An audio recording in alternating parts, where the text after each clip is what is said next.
Hello everyone, welcome to our channel. आज आईने बनवली एकदम वेगळ्या पद्धतीची भाजी। तिच्या आजीला ही भाजी खूप आवडायची।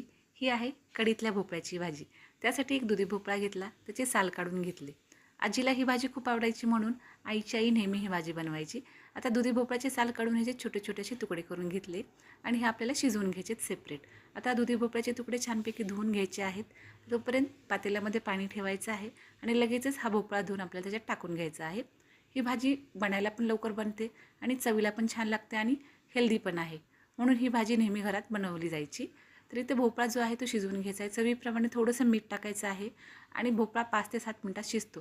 तोपर्यंत इथे आता कढीचं वाटण करून घ्यायचं आहे। त्यासाठी इथे सगळ्यात आधी मिरची आणि शेंगदाणे सेपरेट भाजून घ्यायचे आहेत। तेल न टाकता दोन्ही पण छानपैकी भाजून घ्यायचं आहे। मिरची भाजल्यामुळे छान अशी खमंग अशी कढीला चव येते, एकदम टेस्टी अशी कढी बनते। आता मिरची आणि शेंगदाणे सेपरेट भाजून घेतले आहेत, वाटण करून घ्यायचं आहे। आता वाटण करताना इथे लसूण, खोबरं, मिरची, जिरे आणि कोथिंबीर अशी वाटून घ्यायची आहे। थोडीशी जाडभरट जरी वाटण केलं तरी चालेल आणि शेंगदाणे सेपरेट भाजून घ्यायचे वाटून घ्यायचे आहेत। आता मिक्सरच्या भांड्यामध्ये हे सेपरेट वाटून घेतलेलं आहे। आता इथे आपल्याला दही आणि बेसन टाकून घ्यायचं आहे या वाटणामध्ये आणि छानपैकी मिक्स करून घ्यायचं आहे।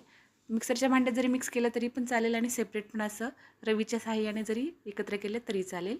आता इथे पातेल्यामध्ये तेलाची फोडणी दिली, जिरी, मोहरी, हिंग टाकलेला आहे, नंतर लसूण चेचून टाकला आहे आणि कढीपत्ता टाकलेला आहे। त्यानंतर हे आपण जे मिश्रण बनवून घेतलं होतं दह्याचं ते टाकून घ्यायचं आहे। गॅस अगदी लो फ्लेमवर ठेवायचा आहे, नाहीतर कढी लगेच फुटते। तर लो फ्लेमवर गॅस ठेवायचा आहे आणि हे छानपैकी आपल्याला एकजीव करून घ्यायचं आहे। त्यानंतर याच्यामध्ये चवीप्रमाणे थोडंसं मीठ टाकायचं आहे। गॅसची फ्लेम जर मीडियम किंवा हाय केली तर कढी बऱ्याच वेळा फुटते, म्हणून ती काळजी घ्यायची आहे।